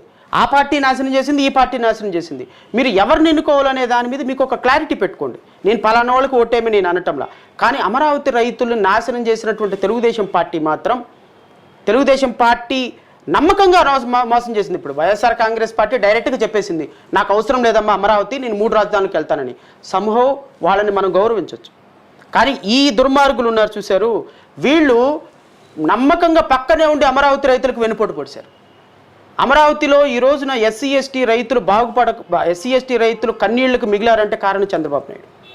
ఎస్సీ ఎస్టీ రైతులు పిల్లలకి, బీసీలకి, ముస్లిమ్స్కి, నిరుపేదలకు, నేను 10 ఎకరాలు, 50 ఎకరాలు, 80 ఎకరాలు ఇచ్చిన వాళ్ళ గురించి మాట్లాడటంలో సాయి గారు, 1/2 ఎకరు, అర ఎకరు ఇచ్చిన వాళ్ళు, 1 ఎకరం ఇచ్చిన వాళ్ళు, 80 సెంట్లు ఇచ్చిన వాళ్ళు ఉన్నారు. వీళ్ళందరూ ఉసురు కొట్టుకొని పోయింది తెలుగుదేశం పార్టీ. ఇప్పుడు ఈ రోజున వీళ్ళకి రీకాన్స్టిట్యూటెడ్ ఫ్లాట్స్ లేవు, వాళ్ళకి వస్తున్న కవులు లేదు, ఈ భూములకి ఏ విధంగా రేపొద్దున 24లో మార్కెట్ వాల్యూ వస్తుందో తెలీదు, ఈ భూముల పరిస్థితి ఏంటో తెలీదు, అమరావతి నిర్మాణం ఎన్ని సంవత్సరాలకు దొరుకుతుందో తెలీదు, 12 లక్షల కోట్ల రూపాయలు అప్పని మీరే అంటున్నారు, నెలకి సంవత్సరానికి 1,00,000 కోట్ల రూపాయలు వడ్డీ కట్టాలంటున్నారు, రాష్ట్ర ఆదాయం పెంచమంటున్నారు, 6 సూత్రాలు ప్రతి ఇంటికి ఫ్రీ అంటున్నారు, అన్నీ ఫ్రీ అంటున్నారు. ఈ విధంగా పెట్టుకుంటేనే సంవత్సరానికి 85,000 కోట్ల రూపాయలు సంక్షేమాన్ని ఇవ్వాల్సిన పరిస్థితిలో ఈ రాష్ట్రాన్ని ఎలా డెవలప్ చేస్తారనే విజన్ డాక్యుమెంట్ తెలుగుదేశం పార్టీ దగ్గర లేకుండా అమరావతి ఎట్లా కడతారు? రైట్. అంటే ఇక్కడ చంద్రబాబు గారు లేకపోతే ఇటు పక్కన ఈయన్ని పక్కన పెడితే పవన్ కళ్యాణ్ సమగ్రమైన అవగాహనతోనే మాట్లాడుతున్నాడు. అక్కడ అంత అమరావతి అంతా తెలుసు, ఆయన కూడా ఉన్నాడు కాబట్టి ఇవన్నీ కూడా పరిష్కారం అవుతాయి అనుకోలేము. నాకు తెలిసి మీరు 30-35 సంవత్సరాల నుంచి జర్నలిస్ట్ ఫీల్డ్లో ఉన్నారు సార్. నేను వ్యక్తిగతంగా పవన్ కళ్యాణ్ గారిని నేనేం మాట్లాడిన, కానీ పవన్ కళ్యాణ్ గారి యొక్క యాటిట్యూడు, పవన్ కళ్యాణ్ గారి యొక్క షార్ట్ మెమరీ గురించి నేను మీతో 2 విషయాలు చెప్పాలి. నాకు తెలిసి 2014లో తెలుగుదేశం పార్టీ, జనసేన, బీజేపీ కలిసి పోటీ చేసి అవునా? పవన్ కళ్యాణ్ గారు పోటీ చేయలేదు కానీ మద్దతు ప్రకటించారు. అమరావతి రైతుల దగ్గర నుంచి భూసేకరణ విషయంలో పవన్ కళ్యాణ్ గారి పాత్ర మీకు తెలియదు కాదు, అవునా? కొన్ని సందర్భాల్లో అటన్నాడు ఇటన్నాడు, గొడవ పెట్టాడు, మొత్తానికి భూములు ఇవ్వమని చెప్పి సమీకరణ మాత్రమే సేకరణ చేయకుండా ఆపారు ఆయన, మిగతా ఆపారు. మొత్తానికి భూసేకరణ జరిగిన తర్వాత, ల్యాండ్ పూలింగ్ సిస్టమ్ ద్వారా భూమి సేకరణ జరిగిన తర్వాత ఒక పర్టికులర్ సందర్భంలో పవన్ కళ్యాణ్ని ఏమండి కేంద్ర ప్రభుత్వం ఏం మాట్లాడటం లేదు, మాకు రావాల్సిన ప్రత్యేక హోదా రాలేదు, భూములు ఇచ్చాము, మాకేం ప్రాబ్లం లేదు, మాకేమో ఇన్ని కష్టాలు వచ్చినాయి, మీ వల్లే కదా మేము ఈ ప్రభుత్వానికి ఓటేసామని చెప్తే ఆయన ఏమన్నాడు ఒకరోజు, కేంద్ర ప్రభుత్వం దగ్గరికి వెళ్తే మీ సమస్యలు పట్టించుకోవడానికి నాకు అసలు అపాయింట్మెంట్ ఇవ్వటం లేదు, నేనేం మాట్లాడేది, నాకేం సంబంధం, అసలు బీజేపీ నన్ను కనీసం అపాయింట్మెంట్ కూడా ఇవ్వటం లేదు మీ సమస్యల గురించి. అది మాట్లాడింది అమరావతి రైతుల దగ్గరే. అమరావతి రైతుల దగ్గరికి వెళ్ళినప్పుడే కేంద్ర ప్రభుత్వమే నాకు అపాయింట్మెంట్ ఇవ్వటం లేదు, నేనేం చేసేది, నా తప్పైపోయింది, నేను వాళ్ళకి ఓటేయమంటే మీరు ఓటేశారు, ఇప్పుడు ఈరోజు నా చేతిలో ఏముంది అని నిస్సహాయత వ్యక్తం చేసినటువంటి ఒక రాజకీయ నాయకుడు ఆయన. ఈరోజు జనసేన పవన్ కళ్యాణ్ గారు అమరావతి రైతుల గురించి ఏం పోరాటం చేశారు చెప్పండి? అసలు ఒక్కరోజైనా అమరావతి రైతుల దగ్గరికి వెళ్ళి సంఘీభావం తెలిపారా? వాళ్ళు 1500 రోజులు 1600 రోజుల నుంచో పోరాటం చేస్తున్నారు కదా, వాళ్ళ దగ్గరికి ఒక్క రోజన్నా వచ్చి నేను మీ వెనకున్నాను అని భరోసా ఇచ్చారా? ఆ అమరావతి కార్యక్రమాల్లో ఒక్క దాంట్లో పాల్గొన్నారా జనసేన కార్యకర్తలు? మధ్యలో వెళ్ళినట్టున్నారు కదా సార్, 1-2 సందర్భాల్లో వెళ్ళను కూడా వెళ్ళలేదు. కేవలం ఆయన వాళ్ళని ఒక 4-5 రైతుల దగ్గర పిలిపించుకొని ఏ సందర్భంలో అమరావతి ఉద్యమంలో యాక్టివ్గా పనిచేయలేదు. ఎందుకు పనిచేయలేదు అంటే ఆయనకున్న రాజకీయ కారణాలు ఆయనకున్న ఉంటాయి. భారతీయ జనతా పార్టీ అమరావతికి ఒక పాజిటివ్ నిర్ణయం తీసుకున్న తర్వాత మాత్రమే పవన్ కళ్యాణ్ దానికి సపోర్ట్ చేయడం మొదలుపెట్టాడు. అంటే పవన్ కళ్యాణ్ గారికి ఒక క్రెడిబిలిటీ లేని లీడరు, షార్ట్ టర్మ్ మెమరీ ఉన్నటువంటి, అంటే ఆంధ్రప్రదేశ్ రాష్ట్ర రాజకీయాలలో అత్యంత షార్ట్ మెమరీ లాస్ ఉన్నటువంటి వ్యక్తి పవన్ కళ్యాణ్. నిజంగా ఆయనకు అదృష్టం అది ఒక విధంగా చెప్పాలి అంటే. ఎందుకంటే నేను నిన్నేం మాట్లాడానో నాకు ఈరోజు గుర్తుంటే ఈరోజు మాట్లాడాలంటే భయం వేస్తుంది నాకు. ఓ రాజకీయ పార్టీ నాయకుడిగా నిన్నది మాట్లాడాం, మొన్నది మాట్లాడాం గబక్కన, కానీ ఆయనకి నిన్న మాట్లాడింది గుర్తుండదు, మొన్న మాట్లాడింది గుర్తుండదు, కాబట్టి ఈరోజు ఫ్రెష్గా ఎంత చక్కగా మాట్లాడచ్చు. అంటే భవిష్యత్తు గురించి ఒక ఆశ, లేకపోతే భవిష్యత్తులో ప్రజల గురించిన ప్లానింగ్ ఉన్నటువంటి ఏకైక లీడరు ఇవాళ ఆల్టర్నేటివ్ లీడర్ అని చెప్తున్నారు. అదే నేనేమంటానంటే, అసలు ఆ ఆల్టర్నేటివ్, ఆ భవిష్యత్తు ఉన్న నాయకుడైతే నాకు తెలిసి ఆయన 2013లోనో 14లోనో 12లోనో పార్టీ 14లో పెట్టారు. అంటే 12 సంవత్సరాలు అయినప్పటికీ కూడా కనీసం ఎమ్మెల్యే అయినా అయ్యేవాడు. ఆయన ఎమ్మెల్యే కూడా, అంటే నేను దాన్ని ఏదో ఎమ్మెల్యే అవ్వలేదని అతన్ని చిన్న చూపు చూడటంలా, అంటే ఒక ప్రజలలో ఆదరణ ఉన్న నాయకుడు, ప్రజాదరణ ఉన్న నాయకుడు, ప్రజల కష్టాల కోసం ఆలోచించే నాయకుడు అని ఎప్పుడు అంటాము అంటే, ప్రజలు నిన్ను నాయకుడిగా గెలిపించినప్పుడు అనగలం. ప్రజలు నువ్వు ఒక ఎమ్మెల్యేగానో గెలిపించి లేకపోతే ఒక ముఖ్యమంత్రిని చేస్తే ప్రజల్లో చాలా ఆదరణ ఉన్న నాయకుడు అనగలం.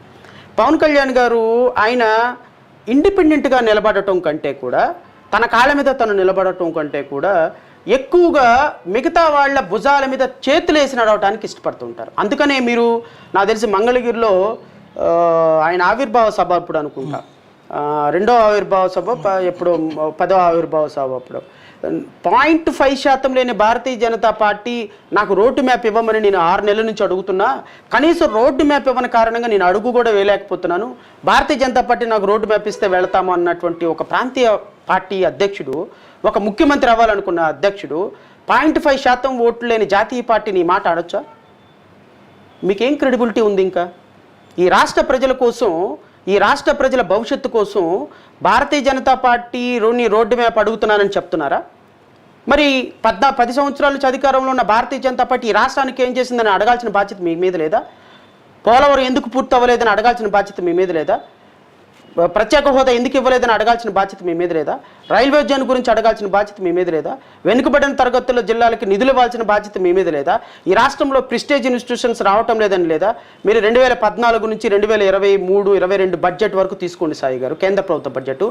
ఆంధ్రప్రదేశ్ రాష్ట్రానికి చెప్పుకోవటానికి ఒక్క రైలు తప్ప ఇంకా ఏ రంగంలోనూ కూడా భారతీయ జనతా పార్టీ ఒక్క రూపాయి కూడా కేటాయించలా. ఇది అడగాల్సిన బాధ్యత తెలుగుదేశం పార్టీ మీద, జనసేన పార్టీ మీద లేదా? వైఎస్ఆర్ కాంగ్రెస్ పార్టీ తీసేయండి, వైఎస్ఆర్ కాంగ్రెస్ పార్టీని నడిపిస్తుంది, మోస్తుంది భారతీయ జనతా పార్టీ, అందులో డౌటే లేదు. కానీ జనసేనగా మీరు కలిసి వెళ్ళి ఈ రాష్ట్రంలో 5 కోట్ల మంది ప్రజల భవిష్యత్తుని ఆకాంక్షించే లీడర్గా, ముఖ్యమంత్రిగా ఎదగాలనుకున్నప్పుడు మీలో లీడర్షిప్ క్వాలిటీస్ ఏవి? మీలో ప్రశ్నించే తత్వం ఏది? మీలో పోరాడే తత్వం ఏది? భారతీయ జనతా పార్టీ భుజాల మీద ఎక్కుతారు, తెలుగుదేశం పార్టీ భుజాల మీద ఎక్కుతారు. ఈ రోజు మాట్లాడితే రేపు మాట్లాడింది గుర్తుండదు, రేపు మాట్లాడితే ఎల్లుండి మాట్లాడింది గుర్తుండదు. ఈ రోజు పోరాటం చేస్తే మళ్ళీ 3 నెలల దాకా ఆంధ్రప్రదేశ్ రాష్ట్రంలోకి రారు. Where is your leadership sir? అసలు ప్రజల్లో ఉన్నది ఎక్కడ మీరు చెప్పండి. ప్రజల్లో లేని నాయకుడు ఎట్లా అవుతాడు సాయి గారు? తెలుగుదేశం పార్టీ, జనసేన రేపటి ప్రత్యామ్నాయ ప్రభుత్వం అంటే జగన్ ప్రభుత్వాన్ని గద్దె దించి మేము అధికారంలోకి రాబోతున్నాం, స్వర్ణయుగం తేబోతున్నాం అని చెప్తున్నారు. ఏమనుకుంటున్నారు మీరు? అంటే నేను అనుకోవటం, ఒక రాజకీయ పార్టీగా వాళ్ళు గెలవాలి అనుకోవటంలో తప్పులేదు. రెండోది ఏంటంటే కలిసి పోటీ చేయాలనుకోవటంలో కూడా తప్పులేదు. ఎందుకంటే ప్రజాస్వామ్య దేశంలో అన్ని రాజకీయ పార్టీలు కలిసి పోటీ చేసే హక్కు ఉంటాయి. మేబీ అది మన వ్యవస్థ పుట్టిన దగ్గర నుంచి ఉన్నాయి. దాన్ని నేను తెలుగుదేశం పార్టీని తప్పను, కానీ జనసేనను కూడా తప్పను. కానీ కలిసి పోటీ చేసి రేపు అధికారం కావాలి అని అనుకుంటున్నప్పుడు, అధికారంలో ఉన్నప్పుడు మీరు ఏం చేశారో ప్రజలకు చెప్పాలంటున్నా నేను. అద్భుతాలు చేసాం. ఏంటో అద్భుతాలు చెప్పండి, అది కూడా చెప్పమంటున్నాను నేను. రాష్ట్రం అద్భుతంగా ఆ రోజుల్లో అభివృద్ధి చెందింది, అభివృద్ధిలో నెంబర్ 1గా ఉంది. గుజరాత్ను కూడా దాటి ప్రపంచంలో అందరూ కూడా ఇటువైపే చూశారు. ప్రపంచమంతా కూడా ఆంధ్ర వైపుకి వచ్చారు. ఆంధ్ర బ్రాండ్ అద్భుతంగా సాగింది అని నేను అంటాను. ఏంటంటే 2014 నుంచి 19 వరకు తెలుగుదేశం, జనసేన, భారతీయ జనతా పార్టీ కోరిలేషన్లో ఉన్న గవర్నమెంట్లో అద్భుతాలు ఏంటి అనేది, అవే అద్భుతాలు మళ్ళీ 2024లో అధికారంలోకి వస్తే చేస్తాము అని ఒక పథకం పేరు చెప్పమంటున్నాను. ఆ పథకం ఏంటి? ఇప్పుడు ఈయన జగన్మోహన్ రెడ్డి ఉన్నాడు, నవరత్నాలు అంటున్నాడు. ఈ నవరత్నాలని రేపొద్దున 24లో అధికారంలోకి వస్తే మళ్ళీ నేను నవరత్నాలను చేస్తాను అంటున్నాడు. మంచిది. ఆయన ఆశించిన డెవలప్మెంట్ వచ్చిందో రాలేదో అది ఆయనకి తెలుసు, రాష్ట్ర ప్రజలకు తెలుసు. ఆయన అది నమ్ముతున్నాడు డెవలప్మెంట్ అని. ఆ నమ్మిందే ప్రజలకు చెప్తున్నాడు, నేను మళ్ళీ ఇదే చేస్తానని. 2014 నుంచి 19 వరకు మేము ఈ డెవలప్మెంట్ చేసాము, ఇదే డెవలప్మెంట్ మళ్ళీ 24లో వస్తే చేస్తాము అని తెలుగుదేశం, జనసేనని చెప్పమంటున్నాను నేను. చెప్పగలిగితే ప్రజలకు ఒక క్లారిటీ వస్తుంది. ఎందుకు అమ్మ 2014లో ఇదిగో ఇది చేశారు, 2014లో ఈ ఎస్సీ ఎస్టీలకి ఇంత చేశారు, మైనార్టీలకి ఇంత చేశారు, కాపులకి ఇంత చేశారు, బీసీలకి ఇంత చేశారు, మత్స్యకారులకు ఇంత చేశారు, రైతులకు చేశారు, మహిళలకు చేశారు, ఉద్యోగస్తులకు చేశారు, నిరుద్యోగులకు చేశారు, మహిళలకు చేశారు. ఇవన్నీ వ్యవస్థలన్నింటినీ అద్భుతంగా ప్రోగ్రెసివ్గా ముందుకు తీసుకుపోయినాము అని ఒక విజన్ డాక్యుమెంట్ రిలీజ్ చేస్తే చేసామంటున్నారు కదా. అప్పుడు కాదు సార్, నేను ఒక మా పార్టీ తరపున నేను డిమాండ్ చేస్తున్నాను సార్. సరే చేశారో లేదో పక్కన పెట్టేద్దాం. అంటే చేస్తే అది చేశాం కాబట్టి అది మళ్ళీ పునర్వైభవం తెస్తాం. అది ఏం చేశారో చెప్పమంటున్నా నేను అనేది ఏంటంటే, ఇండస్ట్రీస్ విపరీతంగా వచ్చినాయి. ఎక్కడ వచ్చినాయి? కియా తప్ప ఇంకేం ఇండస్ట్రీస్ వచ్చినాయి? కియానే అద్భుతం. దాంతోపాటు ఇంకా చాలా వచ్చినాయి, వందలాది పరిశ్రమలు. కళ్ళుండి గుడ్డిగా వ్యవహరిస్తున్నారని చెప్తారు. ఇప్పుడు సాయి గారు, ఇప్పుడు మీరు నేను ఇంటర్వ్యూ చేస్తున్నాము, ఇది టెలికాస్ట్ అవుద్ది. ఈ గాల్లో ఆంబూమ్ బుష్ అంటే మాత్రం రాదు కదా ఇంటర్వ్యూ, మాట్లాడుకుంటేనే ఇంటర్వ్యూ వస్తుంది.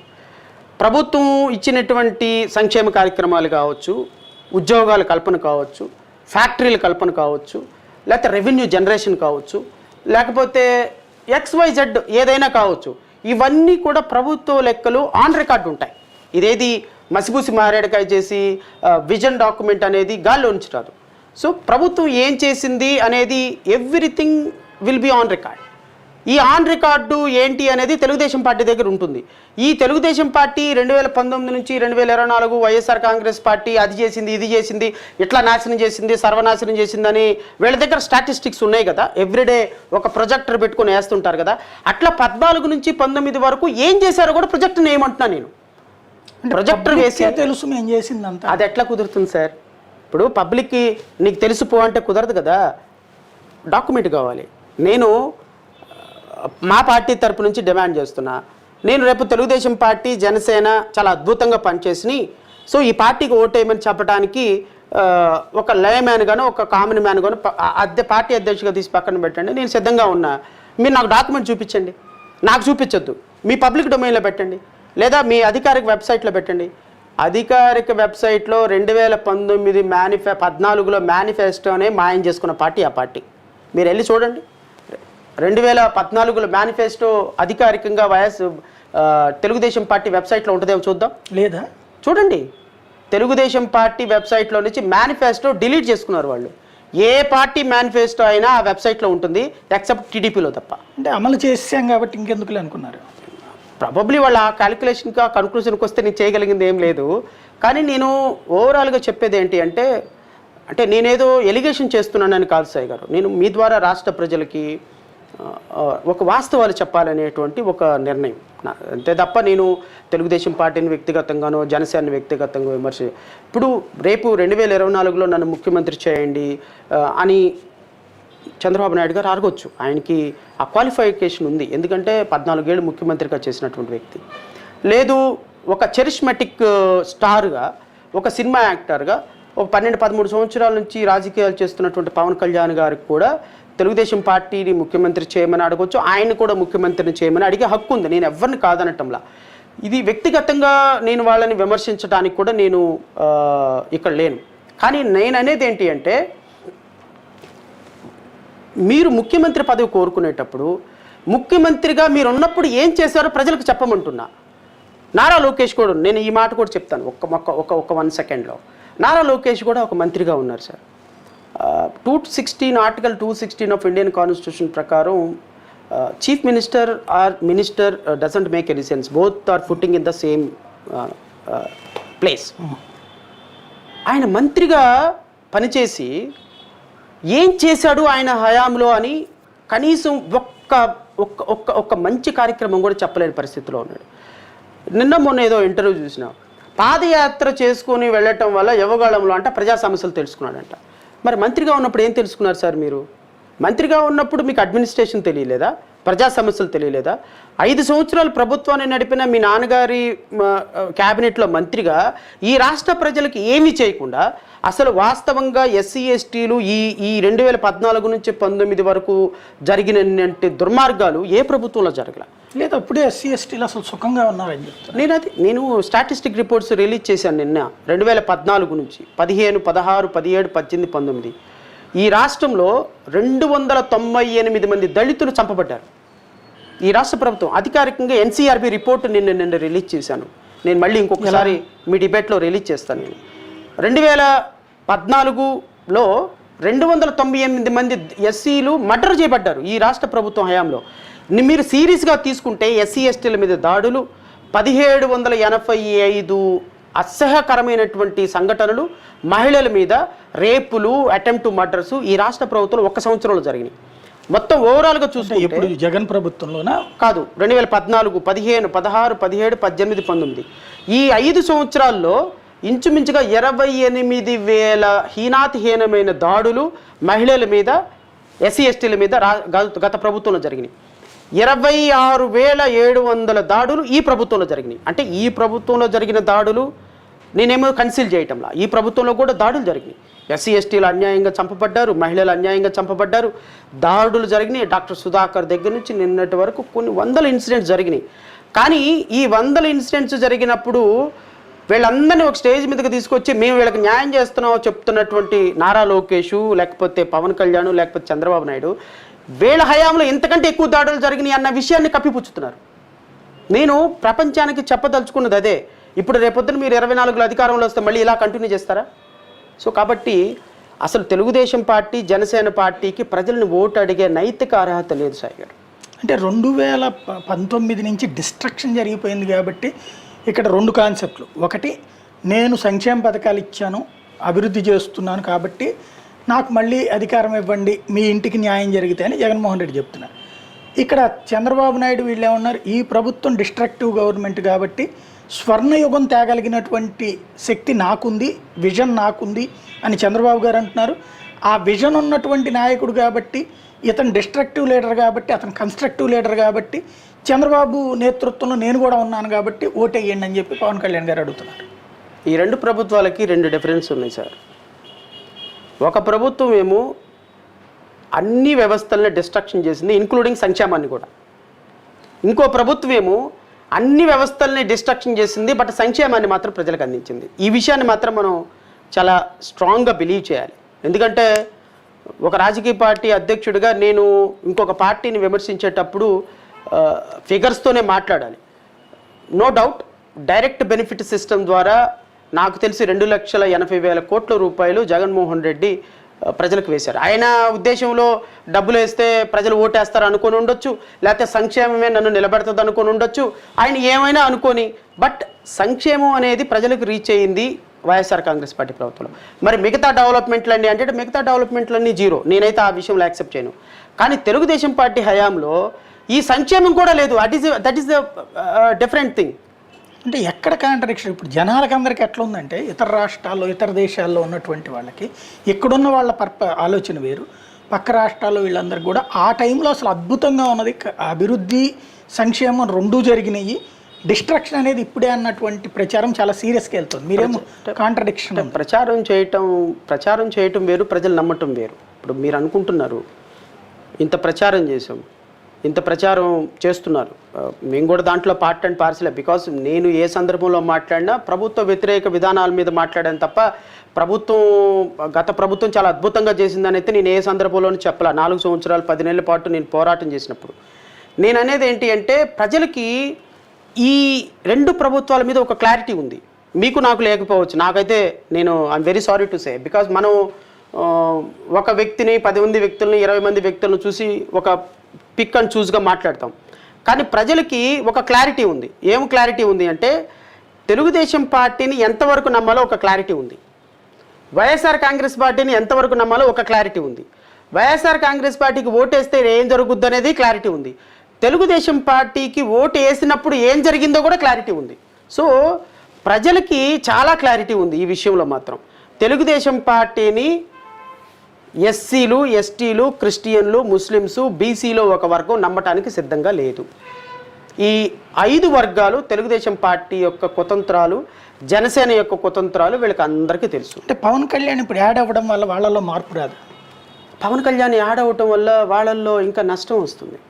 ఎందుకంటే పవన్ కళ్యాణ్కి ఒక మీటింగ్ పెట్టినప్పుడు మేబీ ఇప్పుడున్న రాజకీయ నాయకులందరిలో కల్లా జనాలు ఎక్కువగా వచ్చేది పవన్ కళ్యాణ్ గారి మీటింగ్కి. ఈ జనాలు ఎక్కువగా ఎప్పుడు వస్తారు అంటే, శ్రీకాకుళంలో మీటింగ్ పెడితే 26 జిల్లాల్లో ఉన్నటువంటి రాజకీయ జన సైనికులందరూ కూడా శ్రీకాకుళం వెళ్తారు. సో కొంత క్రౌడ్ కనపడుతుంది. That charismatic cinema actor. So cinema యాక్టర్గా మేబీ ఆలీ లాంటి వాళ్ళు వెళ్ళినా, లేకపోతే ఎస్విబిసి మాజీ చైర్మన్ వెళ్ళినా కూడా జనాలు చూడటానికి వస్తారు. సో నేనేమీ జనాలు చూడటానికి వెళ్ళినంత మాత్రం అవన్నీ ఓట్లుగా కన్వర్ట్ అవుతాయి అని అయితే లేదు. ఇప్పుడు మీరు మొన్న తెలంగాణలో చూశారు, బహుశా ఆల్మోస్ట్ ఆల్ ఎక్సెప్ట్ కూకట్పల్లి తప్ప అన్ని కాన్స్టిట్యున్సీలో హీ లాస్ట్ హిస్ డిపాజిట్స్. మరి జనాలు ఎంత అద్భుతంగా వచ్చారు. సో పవన్ కళ్యాణ్ గారు మీటింగ్లు పెట్టడానికి, స్పీచ్లు ఇవ్వటానికి మాత్రమే ప్రజలు చూస్తున్నారు, కానీ ఓటేసేటువంటి ఒక మెచ్యూరిటీ ఉన్న లీడర్గా ప్రజలు చూడటం. నేను మొన్న ఏదో సర్వే చూసా, 6% నుంచి 11%కి వచ్చినాయి అని. నేను అనుకుంటాను రేపు 6% కూడా రావటం కష్టం పవన్ కళ్యాణ్ గారికి. ఎందుకంటే పవన్ కళ్యాణ్ గారు మీటింగులకు జనం వస్తున్నారు, ఆయన మీటింగులకు అద్భుతంగా చప్పట్లు కొడుతున్నారు, లేకపోతే ఆయన ప్రజలకు ఇచ్చేటువంటి ఉద్వేగపూరితమైనటువంటి ప్రసంగాల వల్ల ప్రజలు యాక్టివేట్ చెందుతున్నారని అనుకుంటున్నారు. కానీ అవి చాలా నెగిటివ్ పవన్ కళ్యాణ్ గారికి. పవన్ కళ్యాణ్ గారిలో ఒక స్థిరత్వం లేదు, ఒక కాన్స్టాంట్ లీడర్షిప్ లేదు, ఒక విజన్ డాక్యుమెంట్ లేదు. ఇప్పుడు నేను ఒక ఉదాహరణ చెప్తా. వాలంటీర్ల మీద ఆయన, ఈ వాలంటీర్లందరూ కూడా పిల్లలందరినీ తీసుకుని వెళ్ళి ప్రాస్టిట్యూషన్లోకి ప్రాస్టిట్యూట్గా మారుతున్నారు అండ్ ఉమెన్ ట్రాఫికింగ్ చేస్తున్నారు అని అన్నారు. తర్వాత దాని మీద ఏమైనా స్టాండ్ అయ్యారా ఆయన? తర్వాత ఆ వాలంటీర్స్ మీద ఆ వర్డ్ స్టాండ్ అయ్యారా? దాని మీద ఏమైనా ప్లాన్ ఆఫ్ యాక్షన్ చెప్పారా? లీగల్గా మేము హైకోర్టుకి అప్రోచ్ అవుతున్నాము, కేంద్ర మంత్రి దగ్గరికి వెళ్తున్నాము, అమిత్ షా దగ్గరికి వెళ్తున్నాము అన్నారు, అయ్యారా? ఇప్పుడు వాలంటీర్ల గురించి అడిగితే అద్భుతంగా పనిచేస్తున్నారు అని చెప్తున్నారు. లేదు, నిన్న కూడా వాలంటీర్ల వ్యవస్థ రాజ్యాంగ విరుద్ధం అని చెప్తున్నారు. రాజ్యాంగ విరుద్ధం అంతవరకే, కానీ వాలంటీర్ల వ్యవస్థ మీద ఏమైనా లీగల్గా మీరు ప్రొసీడ్ అవుతున్నారా? వాలంటీర్లు నేను తర్వాత మళ్ళీ వెంటనే నేను అలా అనలేదు, కొంతమంది వాలంటీర్లు మాత్రమే అన్నాను. అంటే ఒక వ్యవస్థ మీద ఒక పట్టు లేనటువంటి వ్యక్తి. నేను అవి అన్నీ పెంచుకున్న తర్వాత ఒక నాయకుడిగా రూపాంతరం చెందిన తర్వాత ఆయన్ని ఓటు అడిగే హక్కు ఉంటుంది, ప్రజలు కూడా ఆ విధంగా చూస్తారు. సో నాకు తెలిసి పవన్ కళ్యాణ్ గారు ఈ కూటమిలో ఉండటం వల్ల ఈ కూటమికు మేబీ ఒక 3-4 వేల ఓట్లు కొత్తగా యాడ్ అవుతాయేమో, కానీ పవన్ కళ్యాణ్ గారి జన సైనికులుగా ఉన్నటువంటి వాళ్ళు తెలుగుదేశానికి ఓటేస్తారు, కానీ తెలుగుదేశం పార్టీ నాయకులు మాత్రం జనసేనకు ఓటేసే అవకాశం ఉందని నేను అనుకోవటంలా. బికాస్ ఓట్ కన్వర్షన్ జరగదు. ఇప్పుడు మీరు మొన్న బీజేపీ కేంద్ర తెలంగాణలో చూసుకోండి, పవన్ కళ్యాణ్ అభిమానులందరూ కూడా బీజేపీ అభిమానులందరూ పవన్ కళ్యాణ్ పవన్ కళ్యాణ్ వాళ్ళు బీజేపీ కోటేలా. బీజేపీ ఇండిపెండెంట్గా పోటీ చేసిన చాటు చాలా అద్భుతంగా ప్రోగ్రెసివ్గా లీడ్ తీసుకుంది ఓట్లు. కానీ పవన్ కళ్యాణ్తో కలిసి పోటీ చేసిన చోట డిపాజిట్ కోల్పోయింది. అంటే అక్కడ అర్థం ఏంటి? సో పవన్ కళ్యాణ్ కోరిలేషన్ గవర్నమెంట్లో ఈయన ఓటు కన్వర్షన్ జరగదు, అవతల పార్టీ వాళ్ళకి ఈయనకు ఓటు వేయరు. ఈ రెండు రేపొద్దున తెలుగుదేశం పార్టీతో జరగబోతున్నాయి. తెలుగుదేశం పార్టీ కార్యకర్తలు జనసేనకు ఓటేరు, జనసేన కార్యకర్తలు తెలుగుదేశానికి ఓటేరు. రైట్. మీరు దాదాపు 4 సంవత్సరాలు 10 నెలలుగా ఇది ఛానల్లో చూసినప్పుడు పబ్లిక్ అనుకున్నది ఏంటంటే యు ఆర్ ప్రో టీడీపీ, ఎందుకంటే ఆ ఛానళ్ళు ఆ పత్రికలు హైలైట్ చేసినాయి కాబట్టి. మీరు అకస్మాత్తుగా మారడానికి కారణం ఏంటి? నేనేమి అకస్మాత్తుగా మారింది కాదు సాయి గారు. ఇప్పుడు నేను ఒక రాజకీయ పార్టీ నడుపుతున్నాను. నా ఆలోచన ఏంటి అంటే, ఇప్పుడు ప్రభుత్వం మీద పోరాటం చేయటానికి మనకి ఒక ప్లాట్ఫామ్ కావాలి. ఇప్పుడు ప్రభుత్వం మీద పోరాటం నేను ప్రజల్లో వెళ్ళి చేసిన ప్రజలకు చూపించడానికి. సో ప్రజా పోరాటంలో భాగంగా నాకు కొన్ని ఛానల్స్ నాకు ఫెసిలిటేట్ చేశారు. నేను ఆ ఛానల్స్లో కూర్చొని ప్రభుత్వానికి వ్యతిరేకంగా పోరాటం చేశాం. ఇప్పుడు ఎలక్షన్స్ దగ్గరకు వచ్చినాయి, ఇంకా 2-3 నెలల్లో ఎలక్షన్స్ ఉన్నాయి. సో నేను ఒక పార్టీ పెట్టుకున్నాను, నేను ప్రజల దగ్గరికి వెళ్ళాలి కదా. ప్రజల దగ్గరికి వెళ్ళేటప్పుడు ప్రతిపక్షాలు ఏం చేసినాయో చెప్పాలి, పాలకపక్షం ఏం చేసిందో చెప్పాలి.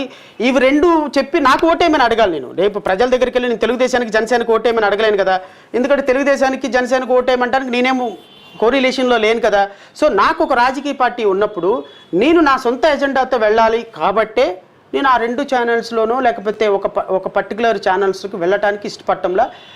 నేను ఆ ఛానల్స్కి వెళ్ళటానికి ఇష్టపడటం లేదంటే వాళ్ళు ఇన్వైట్ చేస్తే వెళ్ళటానికి సిద్ధమే. కానీ ప్రభుత్వ వాయిసు, ప్రతిపక్ష వాయిసు, ఈ 2 వాయిసులకు ప్రజల దగ్గరికి తీసుకెళ్ళటానికి వాళ్ళు ఇష్టపడ్డారనుకోండి, ఐఎమ్ రెడీ. నాకేం రిజర్వేషన్స్ లేవు. కానీ మీరు అనుకుంటున్నట్టో లేకపోతే ప్రజలు అనుకుంటున్నట్టో శ్రావణ్ కుమార్ అనేవాడు తెలుగుదేశానికి వ్యతిరేకంగా మాట్లాడుతున్నాడు కాబట్టి ఆ ఛానల్స్ పిలవట్లేదు అని అన్నారనుకోండి, నిజంగా ఆ ఛానల్స్ పిలవకపోతే అవి 2 తెలుగుదేశం ఛానల్స్గానే ముద్రపడే అవకాశం ఉంది. సో ఇప్పుడు వాళ్ళ మీద ఉన్న బాధ్యత ఏంటి అంటే, మేము తెలుగుదేశం ఛానల్స్ కాదు అని పిలవాలి అంటే నాలాంటి వాళ్ళని అక్కడ ఫెసిలిటేట్ చేయాలి. ఎందుకంటే వాళ్ళు ప్రజా సమస్యల్ని రిప్రజెంట్ చేయడానికి పెట్టుకున్న ఛానల్స్ అవి. ఆ ఛానల్స్లో ఇప్పుడు నేను ఒక ప్రభుత్వానికి వ్యతిరేకంగా మాట్లాడారని నన్ను పిలవలేదు అంటే నిజంగా అది వాళ్ళ ఛానల్స్ ఏమో అని ప్రజల్లో ఒక ముద్రపడే అవకాశం ఉంది. అలాగని నేనైతే ప్రతిరోజు వెళ్ళడానికి సిద్ధంగా లేను. కానీ బట్ ప్రజా సమస్యలు ఏదైనా వచ్చినప్పుడు రిప్రజెంట్ చేయడానికి మాత్రం ఐఎమ్ ఆల్వేస్ విత్ మీడియా. ఫైనల్గా ఒకటి చెప్పండి, వీళ్ళ నుంచి మీకేం ఒత్తిడి రాలేదు? ఎందుకంటే సాధారణంగా ఒకసారి వాళ్ళకి ఫేవరబుల్గా ఉండి మళ్ళీ ఇప్పుడు లేదు అంటే ఒత్తిడి ఉంటుంది. లేదు సార్, అలాంటిది ఏం లేదు. వాళ్ళ పార్టీ రాజకీయాలు వాళ్ళు చేసుకుంటున్నారు, నా రాజకీయ పార్టీ నేను చేసుకుంటున్నాను. మీరు పోటీ చేయబోతున్నారు? నేను మంగళగిరి అండ్ తాడికొండ 2 కాన్స్టిట్యున్సీ నుంచి వేయబోతున్నా. అట్లా తెలుగుదేశం పార్టీ తరపున, వైసీపీ తరపున? లేదు, నా పార్టీ తరపున. నేను జైభీం భారత్ పార్టీ తరపున, నా పార్టీ తరపునే నేను మంగళగిరి అండ్ తాడికొండ 2 కాన్స్టిట్యున్సీలో పోటీ చేయాలని ఇప్పటికిప్పుడు నిర్ణయం తీసుకున్నాను. మేబీ ఇంకో 2-3 నెలల్లో అది మారొచ్చేమో, నాకైతే తెలియదు. కానీ బట్ ఏదేమైనప్పటికీ మా పార్టీ తరపున శ్రవణ్ కుమార్ అనేటువంటి వ్యక్తి ఎక్కడ పోటీలో ఉన్నా నా పార్టీ తరపున అభ్యర్థిగా పోటీలో ఉంటాడు తప్ప తెలుగుదేశం కానీ లేకపోతే వైఎస్ఆర్ కాంగ్రెస్ పార్టీ కానీ ఈ జన్మలో ఆ పార్టీల తరపున పోటీ చేసే అవకాశం ఉండదు. అలాంటి దానికి నేను ఇష్టపడను. ఫైనల్గా ఒకటి చెప్పండి, అంటే ఇప్పుడు ఆల్రెడీ మీరు బిగిన్ చేశారు కాబట్టి మీకు ఆటోమేటిక్గా ఒక ముద్ర వేస్తారు, వైసీపీకి అమ్ముడుపోయారని. సార్ వాళ్ళకేం చెప్తారు? ఇప్పుడు తెలుగుదేశం పార్టీ మీడియాలో ఇంతకాలం వాళ్ళు కొన్నారనుకుంటున్నారు, మార్చుకున్నప్పుడు వైఎస్ఆర్ కాంగ్రెస్ పార్టీ వాళ్ళు ఏమనుకున్నారంటే తెలుగుదేశం పార్టీ డబ్బులు ఇచ్చి శ్రావణ్ కుమార్ని మాట్లాడిస్తుందని అన్నారు. సో ఇప్పుడు అది తప్పు అని 4 సంవత్సరాలు 10 నెలల తర్వాత బయటకు వచ్చి నేను ఇండిపెండెంట్గా మాట్లాడుతుంటే ఇప్పుడు వైఎస్ఆర్ కాంగ్రెస్ పార్టీ వాళ్ళు డబ్బులు ఇస్తున్నారు. సో వైఎస్ఆర్ కాంగ్రెస్ పార్టీ వాళ్ళు డబ్బులు తీసుకున్నాడు శ్రావణ్ కుమార్ అని అనేవాళ్ళకి ఏంటంటే, అనే తెలుగుదేశం పార్టీ కార్యకర్తలకి తెలుగుదేశం పార్టీ వాళ్ళు కూడా ఎంత ఇచ్చారో చెప్తే వీళ్ళు కూడా ఎంత ఇచ్చారో అనేది ఎజ్యూమ్ చేసుకోవడానికి ఒకటి బాగుంటుంది. కాబట్టి ఈ 2 పార్టీలు వాళ్ళ కార్యకర్తలు వాళ్ళ సపోర్ట్లు వాళ్ళు తెలుసుకుంటే మంచిది అనేది నా ఉద్దేశం. Thank you very much. Amaravati అతిపెద్దదైనటువంటి సంక్షోభం, దాని వెనకాల ఉన్నటువంటి వాస్తవం ఇప్పటిదాకా తెలియనిది శ్రవణ్ గారి నోటి వెంట విన్నాం. రాబోయేటువంటి రోజుల్లో నిజమైన నిర్మాణాత్మక ప్రతిపక్షం అన్నటువంటిది తన నుంచి చూడొచ్చని ఆశించవచ్చు మనం.